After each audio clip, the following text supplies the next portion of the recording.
de la Universidad de Pittsburgh, con medicina neonatal perinatal de la Universidad de Yale, diplomado de la Junta de Obesidad de Medicina de la Obesidad y profesor asistente del Hospital de Lenox Hill. Muchísimas gracias, doctora. Bueno, primero que todo quiero agradecer a Isabela y a la doctora Vargas por haberme invitado a participar en este semillero. Vamos a empezar hablando de un paciente que tuve durante mi fellowship. Aquí tenemos a una bebé de 3 meses y medio de edad, exprematura de 28 semanas, con historia de broncodisplasia pulmonar en tratamiento con diuréticos. No, yo creo que me va a tocar que me las pases porque se me van un montón pasándolas con el teléfono. Ah, bueno, señora, si quieren me avisa siguiente y yo la paso. Listo. Listo, entonces voy a... Oh. Ahora no puedo ver. Parece Ok. que ya la vuelvo a poner. Ok.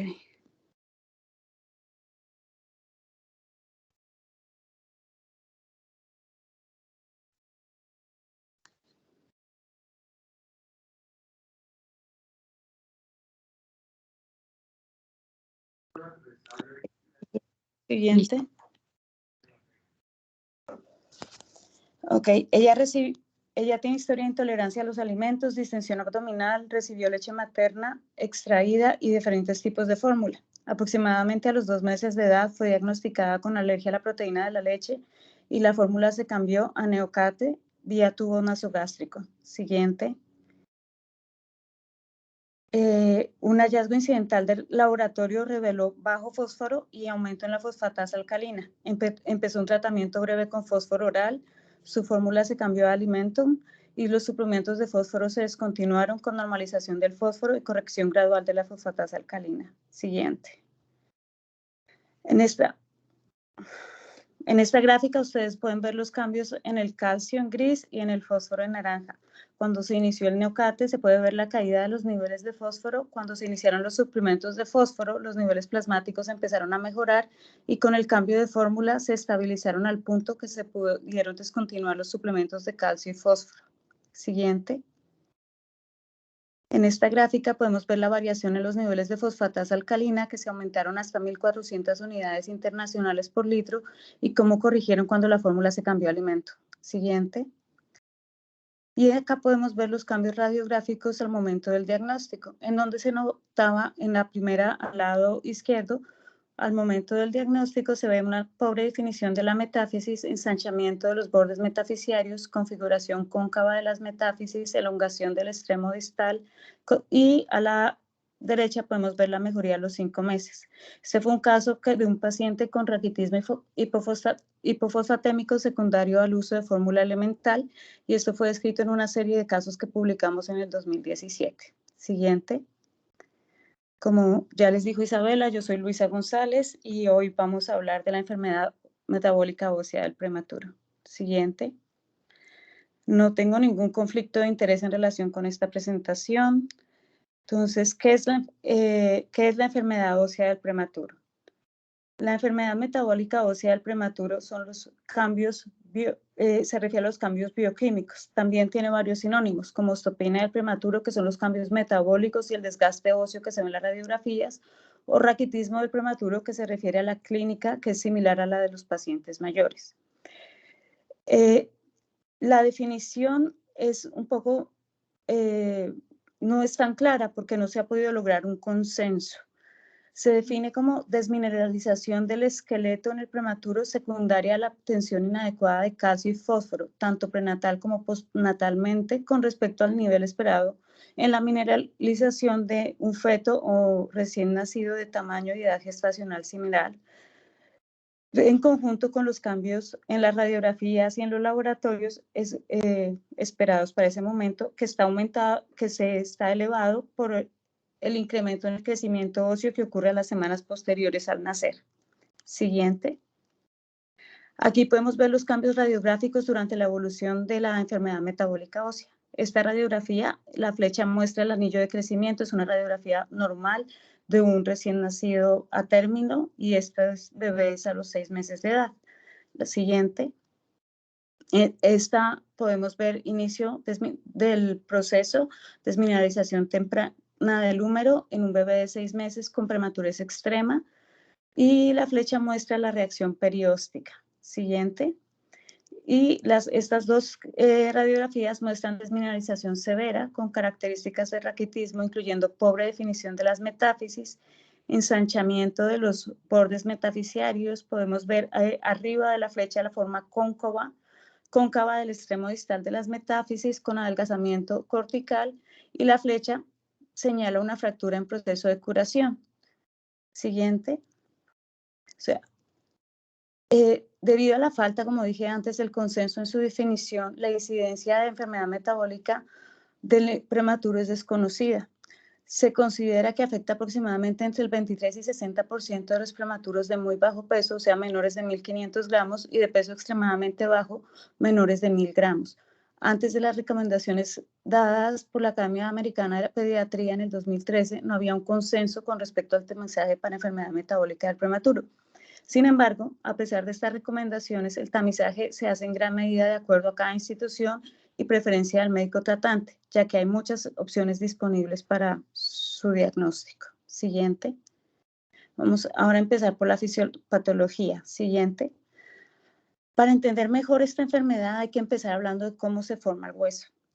El ectodermo, que vemos acá en verde, y el mesodermo, que vemos en la gráfica en naranja, dan origen al sistema esquelético. Las células de la cresta neural del ectodermo dan origen a los huesos del cráneo y la cara, mientras que el platillo paraxial y la forma lateral del mesodermo forman el esqueleto axial, o sea, la cabeza y el tronco, y el esqueleto apendicular, es decir, las extremidades.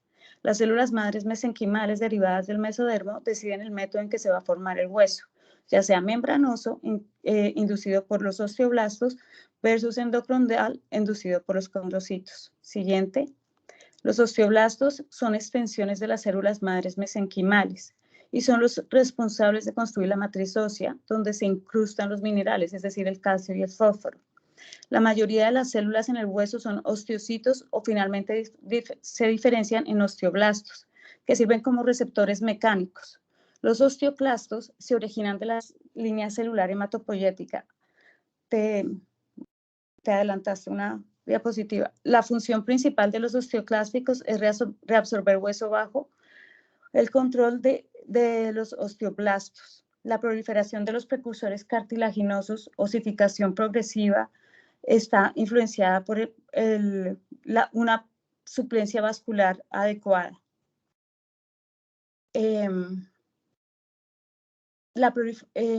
Y esto tiene también influencias de hormona tiroidea, hormona de crecimiento, hormona paratiroidea, péptido relacionado a la hormona paratiroidea, factor de crecimiento de la insulina 1, citoquinas, vitaminas A, C y D. Siguiente. La deficiencia de vitamina A afecta la diferenciación de los condrocitos e inhibe el crecimiento óseo longitudinal. Su deficiencia al final de la gestación causa un crecimiento anormal tanto del cráneo como el esqueleto axial, causando hipoplasia de las costillas y falta de la función del esternón. La hormona de crecimiento produce proliferación de condrocitos y aumenta las concentraciones de IGF-1, factor de crecimiento de la insulina 1, el cual actúa de manera autocrina y paracrina, aumentando la condrogénesis. La deficiencia de hormona de crecimiento e IGF-1 afectan el crecimiento pre y postnatal. Siguiente. La mineralización ósea ocurre predominantemente en el tercer trimestre, que usualmente es parte en la que los prematuros severos pierden. El peso se triplica, el contenido de calcio y fósforo se cuadriplica. El calcio y el fósforo se unen para formar hidroxiapatita, que a su vez forman la matriz ósea. El feto es hipercalcémico con respecto a la madre, particularmente en esta época del embarazo. El 80% de la transferencia del calcio y fósforo ocurre entre la semana 24 y término. La acumulación ocurre en una tasa de 100 a 130 miligramos por kilo de peso corporal fetal por día en el calcio y en el fósforo de 60 a 70 miligramos por kilo de peso corporal diario. Esto es un periodo de rápido crecimiento óseo. Por esta razón, como expliqué antes, todos los bebés que nacen antes de completar el término no logran obtener reservas adecuadas de estos minerales. Y eso también depende de una adecuada suplencia vascular que afecta el mal desarrollo de la placenta en casos que vemos en defectos de retardo de crecimiento intrauterino, preeclampsia o coriomionitis. Siguiente. La transferencia de calcio a través de la placenta está regulada en gran medida por el feto. Se cree que el transporte placentario del calcio y del fósforo de la madre al feto ocurre bajo el control del péptido relacionado con la hormona paratiroidea. Siguiente. Y la hormona paratiroidea. La PTH convierte la vitamina D en la forma activa, que es la 1,25 vitamina D, que se une al receptor del calcio en la placenta y promueve el transporte de calcio a través de la placenta. La hormona paratiroidea aumenta el transporte de fósforo a través de la placenta y el péptido relacionado a la PTH aumenta la transferencia transplacentaria de calcio y estimula la bomba de calcio, aumentando el crecimiento óseo, porque promueve el crecimiento, estimula los condrocitos, promoviendo la acumulación de proteoglicanos en el cartílago y aumentando la mineralización ósea.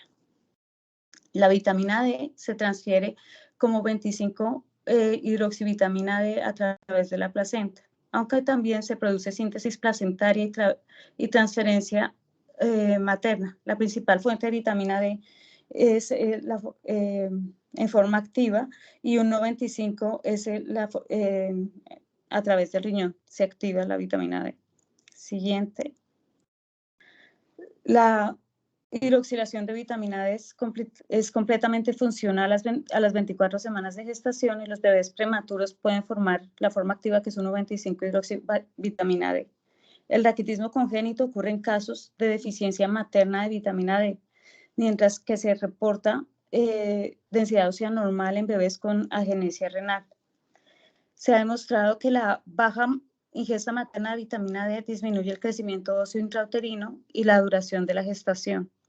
Los niveles maternos de vitamina D influyen en el peso al nacer, la circunferencia de la cabeza a los 3 a 6 meses y el contenido mineral óseo en niños hasta los 9 años de edad. También el estrógeno tiene un efecto anabólico en el crecimiento óseo e influye positivamente en la acreción de minerales. Siguiente. Entonces, los riesgos prenatales, como estaba explicando, la duración de la gestación, los factores genéticos, el tamaño de la talla de los padres, el estilo de vida, el uso de cigarrillo, el aumento de ejercicio en el tercer trimestre, la disponibilidad de nutrientes como calcio y vitamina D maternos. También hay efectos placentarios como infecciones, preeclampsia, retardo de crecimiento intrauterino, coriomionitis, el uso de medicamentos como sulfato de magnesio, corticosteroides y la acción de hormonas como paratiroides, péptidos relacionados a la paratiroides y estrógenos tienen un gran impacto en el desarrollo de esta patología. Siguiente. Aquí tenemos otro paciente, es un exprematuro de 29 semanas que pesó 630 gramos a los 67 días de edad. Tenía dolor al tacto en la pierna derecha cuando le cambiaron los pañales. Siguiente. No salió la radiografía. Ok. La radiografía mostró disminución de la densidad ósea de la metáfisis cóncava con contornos borrosos e irregulares. Entonces, ¿qué ocurre con la formación ósea después del crecimiento? Después del nacimiento, los niveles séricos de calcio disminuyen, lo que desencadena un aumento en la actividad de la paratiroides. Siguiente.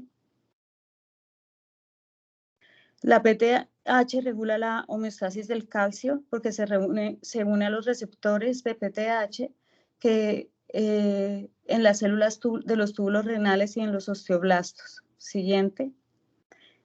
En el riñón, la PTH aumenta directamente la reabsorción tubular renal de calcio en el túbulo distal y disminuye la reabsorción de fósforo, que es la TRP, caracterizada por la excreción urinaria de fósforo en el túbulo proximal.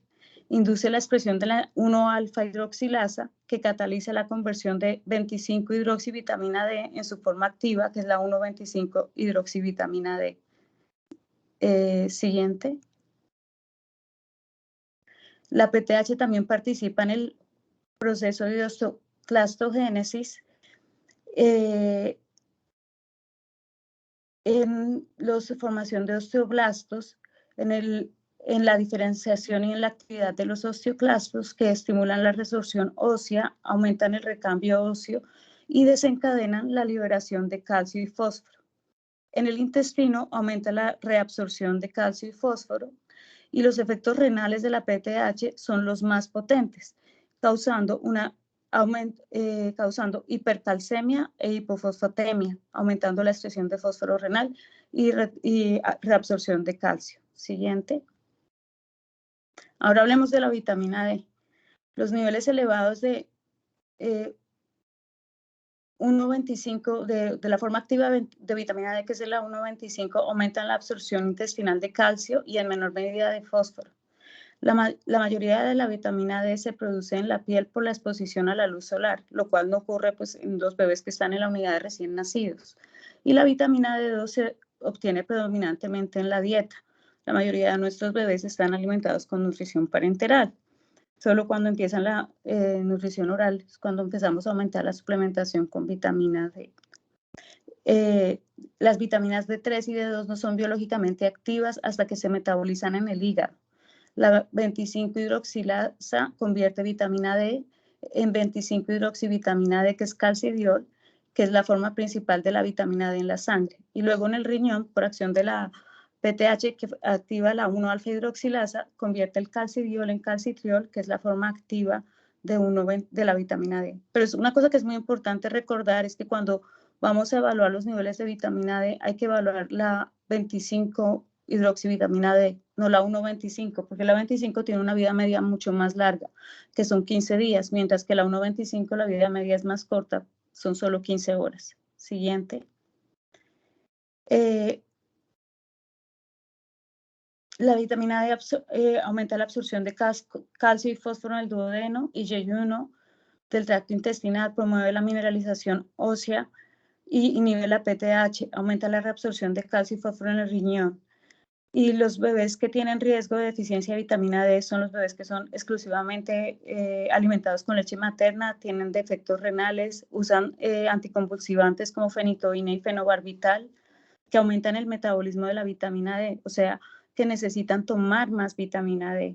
Tienen pseudodeficiencia de vitamina D, o sea, una ausencia en la 1-alfa-hidroxilasa o resistencia al efecto de la vitamina D, o tienen mala absorción de vitamina D y calcio, como coléstasis o síndrome de intestino corto. Siguiente. ¿Cuál es el desarrollo de enfermedad metabólica ósea? Entonces, factores que influyen en el desarrollo son nutrición, factores neurológicos y mecánicos, medicamentos, factores genéticos y condiciones clínicas. Siguiente. Después del nacimiento, la formación y remodelación ósea clínica, tanto en bebés prematuros como a término, resulta en el aumento en la longitud y el diámetro del hueso y una disminución en el grosor cortical, pero un aumento general casi triplica la fuerza ósea y la cantidad de los minerales depositados aumenta. La acreción de minerales óseos es más eficiente en el útero. Una de las cosas que es importante saber es que los bebés, como se mueven en el útero, tienen cierto tipo de actividad y eso ayuda a la formación ósea, la cual que al nacer pierden y tendemos como a arroparlos y a limitarles el movimiento. Siguiente. El factor de riesgo más importante en el desarrollo de osteopenia de la prematurez es la prematurez. Y el gráfico ilustra todos los factores que influyen en la enfermedad metabólica del prematuro. La frecuencia está inversamente relacionada con la edad gestacional y el peso al nacer. Entre más pequeño el bebé, mayor riesgo, entre más prematuro, mayor riesgo. En los prematuros, como he dicho múltiples veces, la acreción mineral disminuye en relación con el aumento de la longitud ósea y el crecimiento esquelético. disminuyendo el contenido óseo. El bajo peso al nacer está asociado a la influencia placentaria que produce una reducción en el transporte activo de los minerales, la pérdida del estrógeno materno, hay un aumento en la formación de osteoclastos y resorción ósea, la enfermedad pulmonar crónica por el uso de medicamentos como diuréticos que hace que aumente la excreción de calcio, y enfermedades como enterocolitis necrotizante y síndrome de intestino corto porque disminuyen la absorción de vitamina D, y exceso en el uso de nutrición parenteral y la falta de fortificación en la leche. Siguiente. Entonces, las reservas limitadas de los minerales óseos al nacer, la fisiología inmadura, la mala tolerancia y las condiciones clínicas limitan el suministro de una nutrición temprana y adecuada a nuestros bebés para que coincida con las tasas de acreción de minerales que ocurren en útero. El principal factor nutricional para el desarrollo de osteopenia en los prematuros es la deficiencia de fósforo, el retraso de la alimentación enteral, las restricciones en la alimentación, la falta de fortificación en la leche y la mala absorción. La nutrición parenteral tiene limitaciones en el contenido de calcio y fósforo debido a efectos de precipitación. También hay contaminación por aluminio, lo cual afecta la absorción de calcio y fósforo, la suplementación excesiva con fosfato, y hay un desequilibrio en la relación entre calcio y fósforo que resulta en hiperparatiroidismo secundario y aumento en la resorción ósea. Siguiente. También el tipo de leche y el suplemento que se utiliza para alimentación influye en la acreción de mineral. Si usamos leche sin fortificar, aumentamos hipercalcemia con hipofosfatemia. La falta de fósforo la disminución de fósforo en la leche materna no fortificada aumenta el riesgo de hipofosfatemia, hipercalcemia, hipercalciuria, porque hay un aumento en la producción de 1,25-hidroxivitamina D con subsecuente incremento de resorción ósea, aumento en la fosfatasa alcalina y una PTH normal o baja. Y incremento en la reabsorción tubular de fósforo. Siguiente. La baja ingesta de calcio promueve cambios metabólicos relacionados con hiperparatiroidismo secundario. En este caso, la hipofosfatemia ocurre por baja reabsorción tubular de fosfato con un aumento en la excreción de fósforo, urinario debido a los altos niveles de hormona paratiroidea. Los niveles de calcio en suero aumentan debido a los efectos dirigidos a la PTH y aumenta la liberación de calcio de una mayor reabsorción ósea en la reabsorción renal, así como absorción intestinal de calcio que se produce a través de un aumento en la 1,25 vitamina D. A pesar de que la ingesta de calcio se reduce, los niveles séricos de calcio pueden ser normales e incluso elevados, todo por efecto de la PTH y aumento en la resorción ósea, y por eso se ven todos los cambios en las radiografías. Siguiente. La absorción de calcio en bebés prematuros alimentados con leche materna oscila entre el 60 y el 70%, bien en comparación de bebés alimentados con fórmula, que es del 35 al 60%. Y también la absorción de calcio depende de la ingesta y de vitamina D. La retención de calcio está en relación con el suministro de fósforo. La suplementación de leche materna con fósforo solo normaliza la calciuria y permite que la retención de calcio alcance unos 35 miligramos de kilo por día, que es la mitad de la tasa máxima de acreción fetal.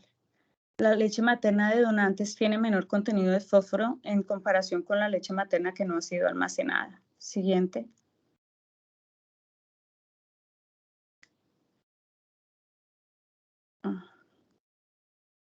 La fuerza ósea normalmente aumenta para mantener la estabilidad ósea, contrarrestando la gravedad y la contracción muscular. Los bebés cuando nacen tendemos a limitarles el movimiento, y entonces hay un aumento en la resorción ósea debido a la reducción de la estimulación mecánica y causa deformación. Muchos ejemplos que tenemos son sedación, parálisis y también enfermedades como espina bífida, artrogriposis enfermedades genéticas como Prader-Willi, Waardenburg-Hoffmann o Ehlers-Danlos. Siguiente. También tenemos medicamentos como antiácidos que disminuyen la reabsorción de calcio porque neutralizan el ácido intestinal, diuréticos de ASA como furosemida que aumentan la pérdida renal de calcio, glucocorticoides prenatales para la maduración pulmonar que también causan supresión transitoria en el recambio óseo en bebés prematuros porque suprimen la actividad osteoblástica, causando una disminución en la proliferación de osteoblastos y muerte celular prematura. Y estos defectos pueden ser gestacionales, dependientes de la edad gestacional. Y los glucocorticoides postnatales reducen la reabsorción intestinal de calcio y fósforo y tienen un efecto directo sobre el hueso, aumentando la resorción ósea y disminuyendo la formación ósea. Siguiente. También se han identificado factores genéticos que de hecho tienen un efecto preventivo que es polimorfismos, aumentos en las repeticiones de timidina y adenina, en el gen receptor de estrógenos y también interacción en el locus de genes receptores de la vitamina D, en el colágeno A1, que estos son protectores para esta patología. Siguiente. Condiciones clínicas como la enfermedad crónica o broncoespascia pulmonar causan mayores requerimientos de energía que comprometen el suministro de minerales a los huesos, en adición con el uso de glucocorticoides y diuréticos de ASA. Enterocolitis necrotizante está asociada también a periodos prolongados de nutrición parenteral, pobre función intestinal y disminución en la absorción de minerales. Siguiente. Entonces, ¿cómo vamos a hacer un tamizaje para estos bebés? De acuerdo con las directrices del 2013 de la Academia Americana de Pediatría, la detección de enfermedad metabólica ósea en bebés prematuros debe comenzar a las semanas 4 y 6 de nacimiento, ya que el raquitismo clínico es poco común en las primeras semanas. Hay varias pruebas de detención como fosfatasa alcalina, fósforo, calcio, hormona paratiroidea, reabsorción tubular de fósforo, 25-hidroxivitamina D y radiografías de muñeca y rodilla. Siguiente. La fosfatasa alcalina aumenta fisiológicamente las primeras semanas de vida antes de estabilizarse alrededor de la semana 5 o 6 al compararse con niveles de recién nacidos a términos sanos. Sin ingesta mineral adecuada, el aumento es aún mayor en la fosfatasa alcalina y esto sugiere enfermedad metabólica ósea prematuro. Siguiente. Pero como se espera que los niveles de fosfatasa alcalina aumenten sin una ingesta mineral adecuada, los estudios en bebés prematuros han causado resultados variables con respecto a su uso como herramienta en detección. Han habido múltiples publicaciones que han identificado la asociación entre el aumento de fosfatasa alcalina y el desarrollo de enfermedad metabólica ósea, pero difieren en el rasgo de referencia. Algunos dicen que es 800, 500, 1000, y hay otras publicaciones que incluso dicen que no se asocia con osteopenia de la prematurez, lo cual causa gran controversia. Siguiente. A pesar de los resultados variables, la fosfatasa alcalina y el fósforo siguen siendo las pruebas de detención más utilizadas, ya que son fácilmente disponibles y se pueden controlar con frecuencia. Por esta razón, en el 2013, la AAP recomendó monitorización quincenal de los niveles de fósforo, fosfatasa alcalina a partir de la semana 4 y 6, como dije antes, y un valor de fósforo inferior de 4 miligramos por decilitro o un nivel de fosfatasa alcalina superior a 1000 unidades internacionales por litro con otras pruebas de laboratorio o radiografías son diagnósticas. Y una vez que iniciamos suplementación mineral o otro tratamiento, se debe hacer monitorización y los objetivos de tratamiento se individualizan de acuerdo a la deficiencia que tenga cada paciente. Para los bebés con hipofosfatemia, la suplementación de fósforo debe ajustarse para lograr un nivel de fósforo arriba de 5.5 miligramos por decilitro. Hay una cosa que es muy importante que tengamos en cuenta, es que la mayoría de laboratorios tienen rangos de referencia para adultos y los niveles normales de fósforo difieren de acuerdo a la edad, incluso entre niños mayores de 6 meses y prematuros los niveles normales de fósforo son diferentes. Eso siempre hay que tener en cuenta cuando vamos resultados de laboratorio. Siguiente. Los niveles de elementos traza también tenemos que evaluarlos durante la monitorización de fosfatasa alcalina. El zinc es un cofactor de la fosfatasa alcalina que es desplazado por el cobre. En la deficiencia de cobre se observan niveles mayores de fosfatasa alcalina y en la deficiencia de zinc se observan niveles bajos de fosfatasa alcalina.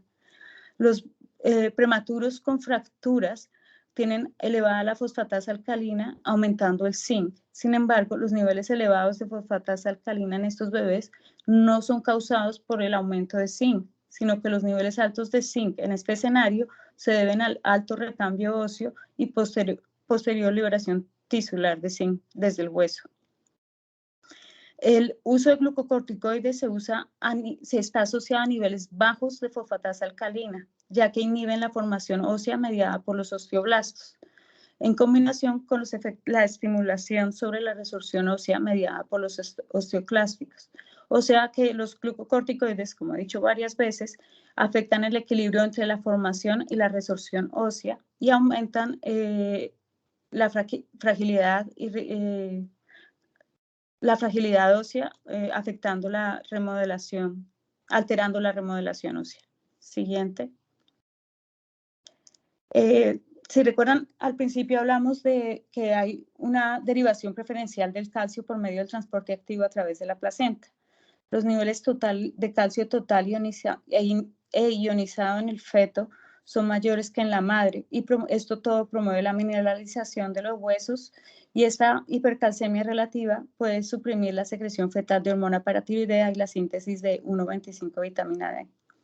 Aunque el feto también depende del suministro materno de 25 vitamina D, hormona paratiroidea y 1,25 vitamina D, estas no cruzan la placenta fácilmente. Las concentraciones plasmáticas fetales de calcio disminuyen después del nacimiento y alcanzan una meseta aproximadamente, un punto más bajo, perdón, aproximadamente a las 48 horas de vida, con disminuciones que son mucho más remarcables en bebés con factores estresantes perinatales, como por ejemplo niños de madres diabéticas o bebés con asfixia perinatal.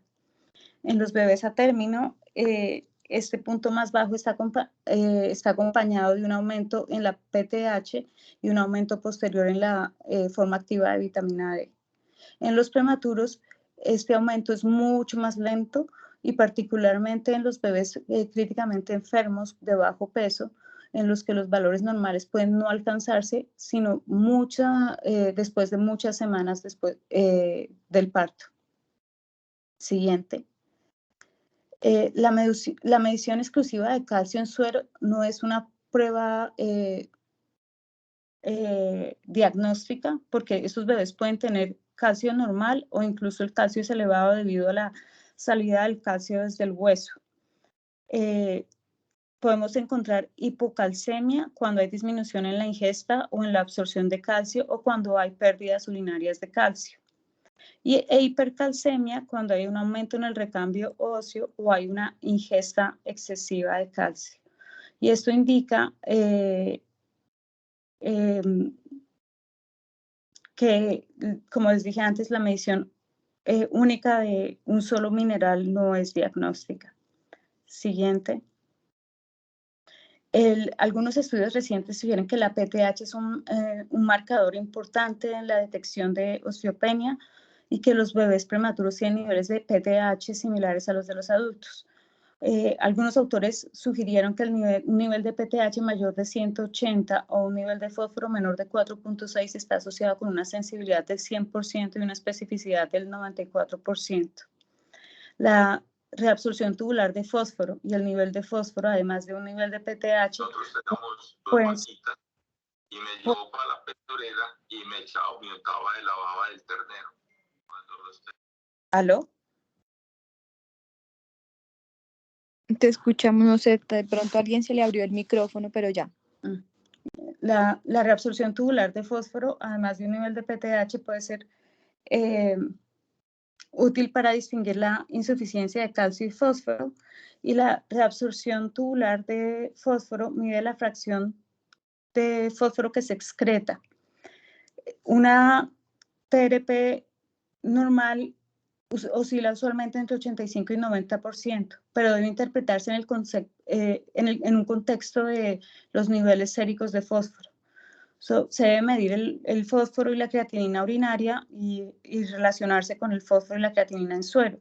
Con niveles bajos séricos de fósforo, un TRP elevado sugiere deficiencia nutricional de fósforo y necesidad de dar suplementos para corregir la hipofosfatemia.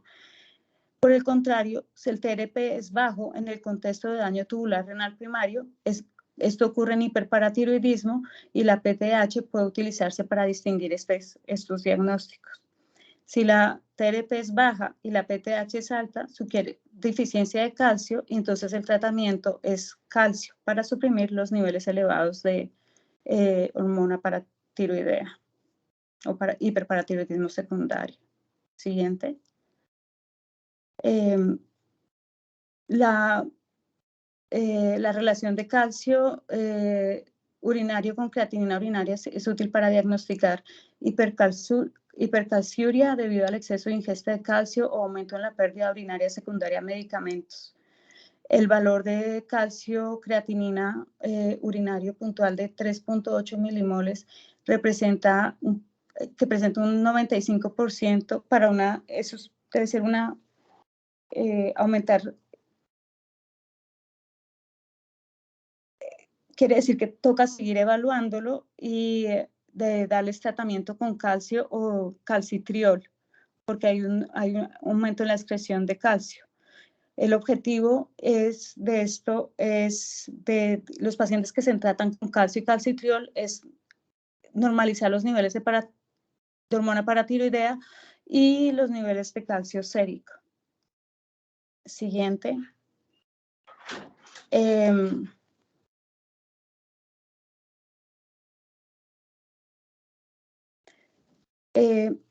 Medir la vitamina D exclusivamente no es un método de tamizaje efectivo porque usualmente es la causa de raquitismo en niños mayores, pero no se ha demostrado que sea un tamizaje útil para el diagnóstico de enfermedad metabólica en bebés prematuros.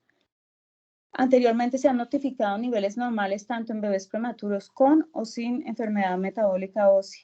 Esto en casos de deficiencia materna de vitamina D, síndrome de intestino corto, trastornos de malabsorción y tratamientos de anticonvulsivantes. En esos casos sí hay que medir. Como les he dicho antes, hay que medir 25-hidroxivitamina D y no 1,25-hidroxivitamina D. Siguiente.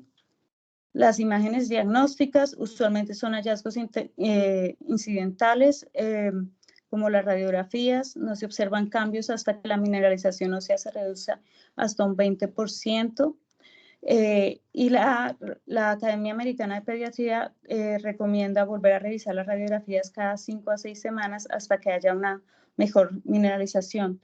Usualmente se recomienda hacer radiografías de rodillas o de muñecas, de huesos largos. Siguiente.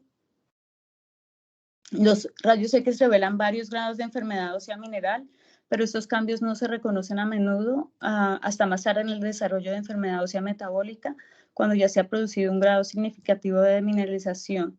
Aquí vemos una radiografía normal. Siguiente.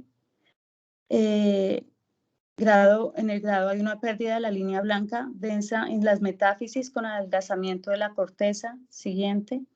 En el grado 2 hay pérdida de la línea blanca densa de las metáfisis, adelgazamiento de la corteza, bordes irregulares, ensanchamiento o concavidad de las metáfisis. Y en el grado 3 hay cambios óseos que son vistos en el 1-2, pero también hay fracturas. Siguiente.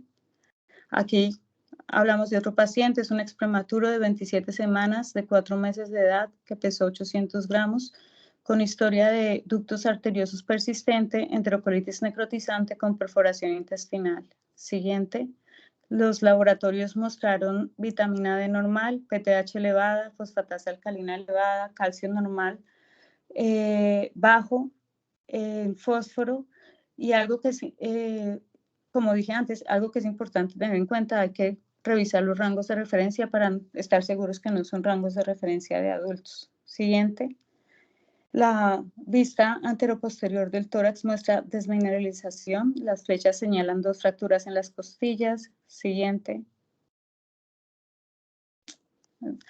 No salen, bueno, eran 2 radiografías más que mostraban cambios en las metáfisis de las rodillas y cambios en la tibia y fracturas en el metatarso.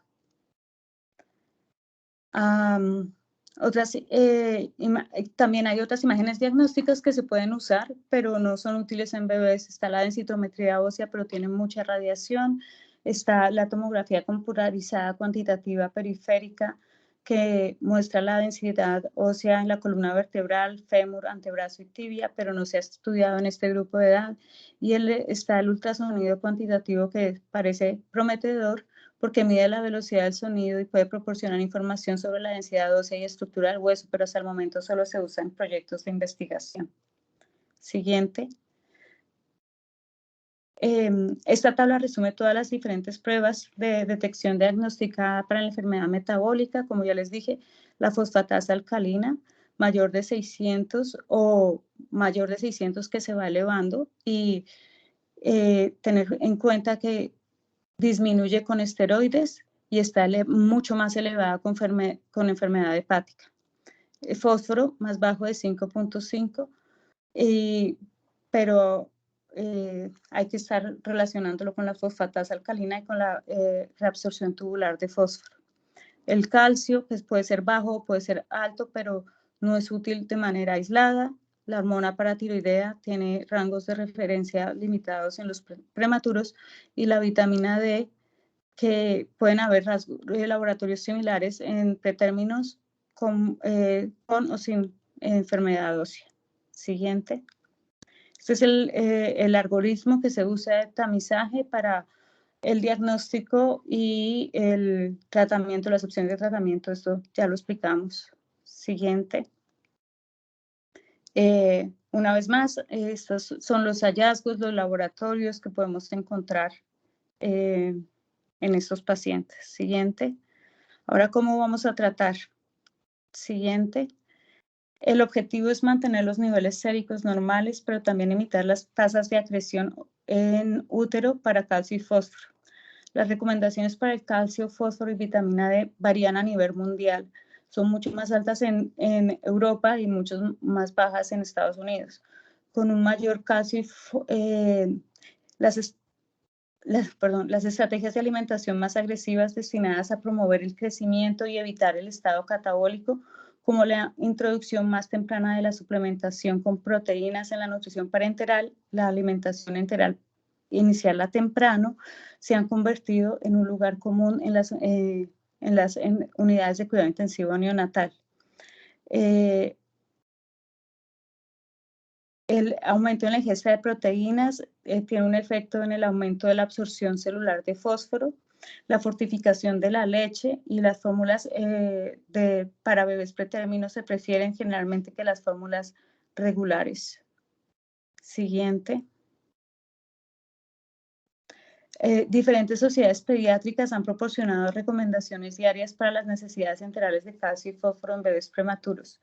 El recuadro rojo muestra las recomendaciones de la AAP, que son 150 a 220 miligramos por kilo por día de calcio enteral, 75 a 140 miligramos por kilo por día de fósforo y 200 a 400 unidades internacionales por día de vitamina D.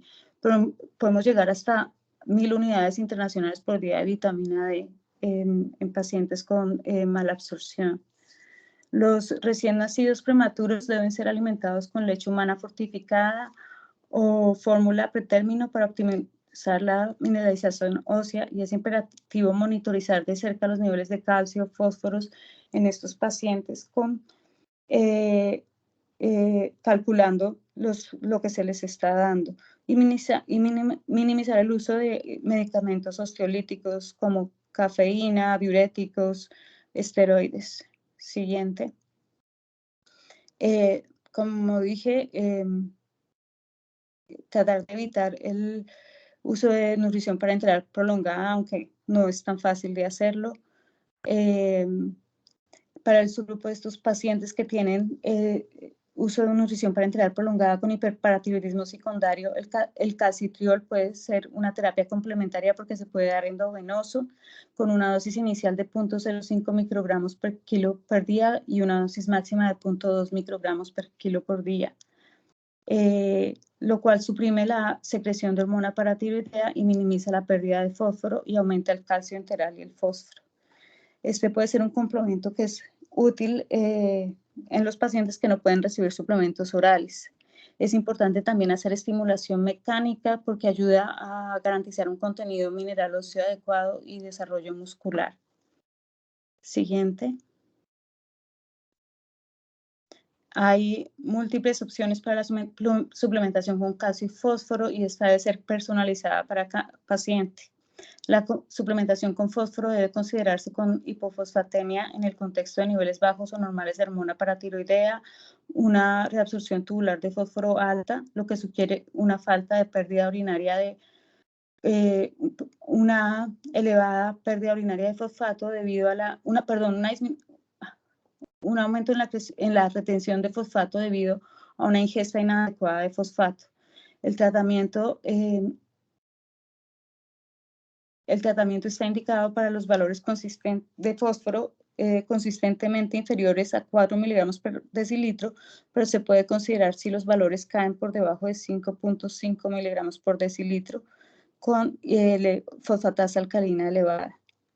Se debe corregir este desequilibrio para promover mineralización y prevenir hipercalciuria. Se deben monitorizar electrolitos, especialmente porque todos los suplementos están unidos a sodio o a potasio.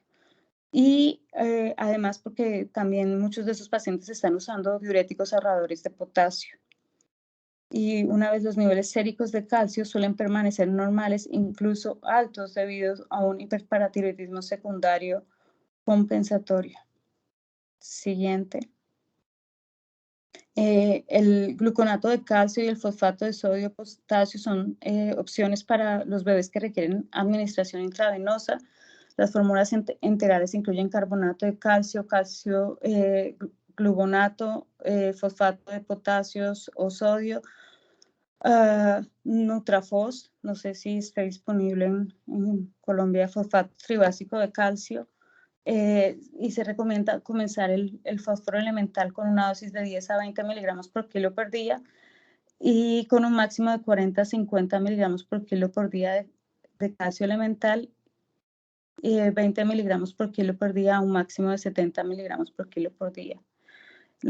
Y con frecuencia hay que monitorizar electrolitos cuando estos pacientes reciben suplementos. Acá quiero mostrar las radiografías después de tratamiento, pero probablemente no se va a ver la siguiente. Siguiente. Sí se vio. Entonces, arriba podemos ver las radiografías de muñeca y rodilla que mostró evidencia de la elongación, concavidad, irregularidad y desmineralización de las metáfisis radiales y cubitales distales, la metáfisis distal del fémur y las metáfisis proximales de tibia y peroné con un ensanchamiento de la fisis. Y la radiografía después de tratamiento que muestra resolución casi completa de la elongación de los bordes de las metáfisis con desarrollo a intervalos de una zona densa provisional de calcificación en la metáfisis consistente con el raquitismo en proceso de curación. Siguiente. Finalmente, para recordar, aunque la incidencia es exacta, aunque la incidencia exacta es desconocida, la osteopenia es una complicación frecuente de los prematuros y los recién nacidos con enfermedades crónicas causadas usualmente por una toma inadecuada de calcio y fósforo. La identificación temprana y la prevención de la enfermedad metabólica ósea del prematuro son indispensables para prevenir complicaciones a corto y largo plazo. Siguiente. Y existen múltiples herramientas para el diagnóstico, pero un resultado aislado es inútil. El tratamiento debe ser orientado para las necesidades específicas de cada bebé, incluyendo una nutrición óptima, suplementos con calcio, fósforo o vitamina D y la promoción de terapia física apropiada para la edad. Siguiente. Gracias.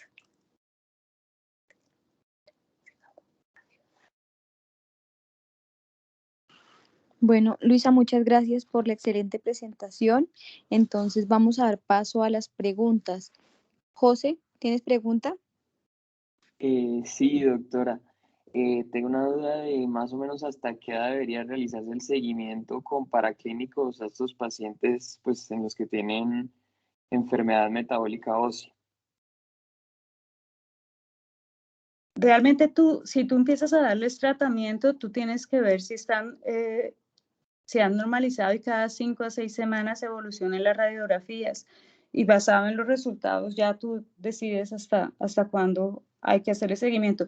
Una cosa que realmente no te puedo decir si a los 6 meses o es un poco difícil darte como un límite, porque depende de la respuesta al tratamiento y cuánto se tarde. Hay bebés que cuando se normalizan los laboratorios y después de 2, 3 meses de normalizados los laboratorios siguen normales, y no necesitan, y ya paraste los suplementos, no hay que hacerles nada más y no necesitas hacer nada más, pero dependes de la necesidad que tengas de mantenerles en suplementos y ver que no hayan otras causas secundarias. Uno de los ejemplos que hemos visto es pacientes que han sido tratados mucho tiempo y no han podido tener normalización de los laboratorios con con una evaluación más profunda se notó que tenía deficiencia de cobre. Entonces, por eso es importante una evaluación completa del paciente y con las radiografías. No sé si Vale, eso... perfecto, doctora. Sí, muchísimas gracias. Sí, pues es ir viendo cómo evolucionan los laboratorios. Exactamente. Y si ya paraste los suplementos, yo diría que después de 3 meses yo no seguiría, o sea, si las radiografías están bien y ya paraste todo, no necesitas seguirle haciendo laboratorios. Si ya está con una dieta pues apropiada para la edad. Perfecto, doctora. Muchas gracias. Ingrid Mayerly.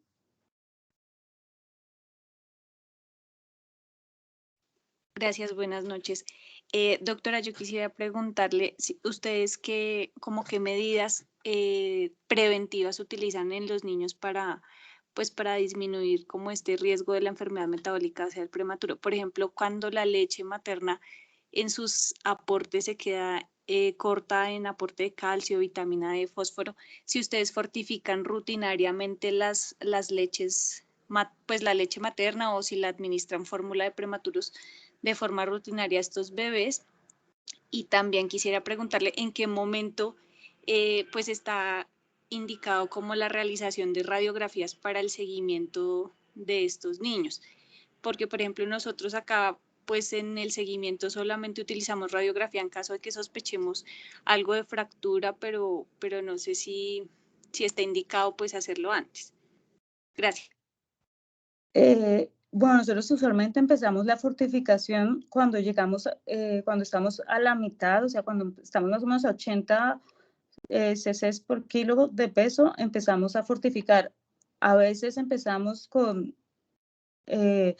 fortificar a 22 kilocalorías y después al día siguiente, o sea, por las primeras 24 horas y luego subimos a 24 kilocalorías, o a veces dependiendo de qué tan estable sea el bebé, empezamos de una vez a las 24 kilocalorías, pero usualmente cuando llegamos más o menos a los 80 cc por kilo por día en la alimentación. Y respecto a la segunda pregunta de las radiografías, para realmente lo que hacemos es los laboratorios a las 4 semanas empezamos a hacer evaluación de fósforo y fosfatasa alcalina, que es lo más común. Las radiografías usualmente son hallazgos incidentales. Desafortunadamente no hay como un parámetro que te diga hay que hacerle radiografía al bebé para hacer diagnóstico. Y una cosa que que es muy importante tener en cuenta es que tú no ves los cambios óseos hasta que no haya una pérdida de hueso de más allá del 40%. Entonces siempre se tarda, empieza a haber primero el aumento en los otros parámetros. Algo que sí se ve mucho y obviamente no se hace regularmente es la pérdida de fósforo urinario.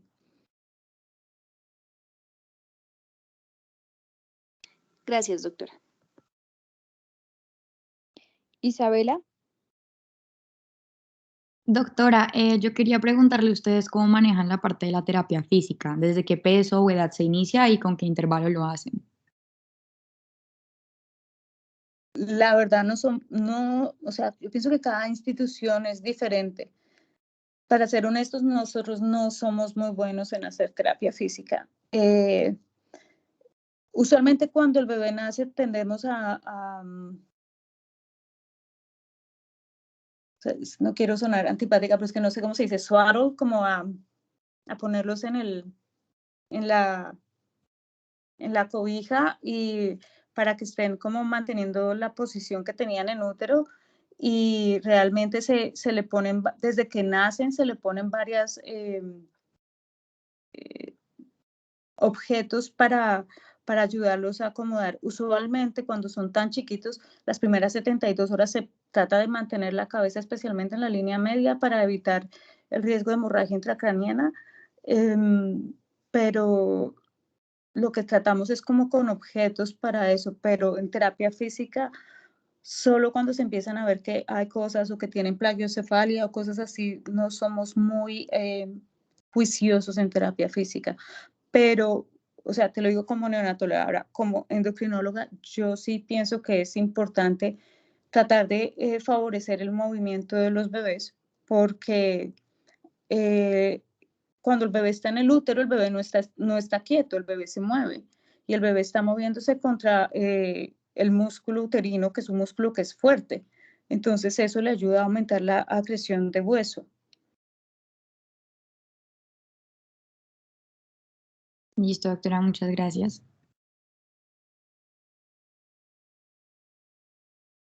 Catalina, Gracias, doctora. Una pregunta, ¿el tamizaje con los laboratorios se hace, o pues digamos que lo hacen ustedes a las 4 semanas independiente de la edad gestacional del paciente? Sí, sí, especialmente, usualmente cuando ya estamos casi en alimentación enteral, la mayoría, pero sí lo hacemos cuando desafortunadamente cuando están solo en nutrición endovenosa es un poco complicado porque tienes muchísimas limitaciones para darles suplementos, pero sí, se trata de hacer al mes. La mayoría de los pacientes nosotros tratamos de que para los 10 primeros días, o sea, a no ser que haya complicaciones, a los 5 o 10 días ya estén o sea, todos comiendo y parándole la nutrición parenteral. Eso es en teoría, teóricamente, porque pues cuando hay complicaciones, distensión, tienes que parar la comida, se hace un poco más difícil. Gracias, doctora. Y la otra pregunta que tenía, o sea, la suplementación con vitamina D, usted, no, ahí no me quedó claro, o sea, ¿estaría indicado o no estaría indicado en los prematuros? Sí, nosotros le damos, desde muy temprano les empezamos suplementación con vitamina D a los prematuros. En general son 400 unidades internacionales, pero cuando vemos que tienen problemas subimos especialmente cuando tienen coléstasis, obtienen o han tenido cirugía o síndrome de intestino corto, subimos hasta 1000 unidades internacionales, 800 unidades internacionales. Y uno podría, digamos que, iniciar esa vitamina D desde algún valor de aporte hídrico total enteral, o sea, como que yo tenía entendido que uno puede usarla desde el 50%, pero no sé si usted conozca como algún otro momento en que uno podría iniciarla. No, usualmente cuando ya están en el 50% de la alimentación. Pero sí, por eso es una de las razones que la medición de vitamina D no es tan útil en este tipo de casos, porque la mayoría de nuestros bebés están con suplencia de vitamina D, excepto en los casos que como mencioné antes, que estén con fenobarbital o que tengan síndrome de intestino corto, ahí sí, o coléstasis, que ya la mediría por otras razones. Y porque en esos casos, pues ya pues hay otras opciones para darles, como calcitriol, que es endovenoso. Gracias, doctora. Luis, están haciendo una pregunta en el chat. Están preguntando si ustedes utilizan vitamina D en el paciente a término. Sí, nosotros damos multivitamínicos en los pacientes a término, especialmente cuando están solo en leche materna. Ok, perfecto. ¿Y hasta qué edad? Hasta solamente si están exclusivamente con leche materna, hasta cuando empiecen a darle suplementación, pero sí. Perfecto, muchas gracias. Además, hay una cosa que es importante, bueno, en Colombia no tenemos estaciones, pero por ejemplo en Bogotá, pues uno anda con saco, anda cubierto, los bebés no están expuestos al sol. Si la gente tiene la piel oscura, la absorción de vitamina D es mínima. De hecho, yo recomiendo a todo el mundo que tome vitamina D. La mayoría de las personas somos deficientes en vitamina D. Ok, perfecto, muchas gracias. Ingrid Mayerly. Doctora, una pregunta. Es que, pues Catalina ya le preguntó que si lo hacían a todos los prematuros, pero es que, pues clásicamente está como descrito que son los prematuros más pequeñitos y con muy bajo peso al nacer los que tienen más riesgo. Quisiera preguntarle si ustedes también hacen esta tamización y esta fortificación con los prematuros tardíos o qué pasa con estos prematuros tardíos. Y pues yo sé que hay unos que no son prematuros, pero también los restringidos tienen riesgo de hacer esta osteopenia que, pues, ¿cómo usted qué opina del manejo de estos bebés? Yo pienso que sí se debe hacer en todos los pacientes que son pacientes de riesgo, o sea, pacientes que tú tienes inmovilizados, pacientes que tienen síndromes, pacientes con niños de madres diabéticas tienen mucho mayor riesgo en el metabolismo de deficiencia en el metabolismo de calcio. Nosotros, como te dije antes, a todos les damos suplencia de vitamina D.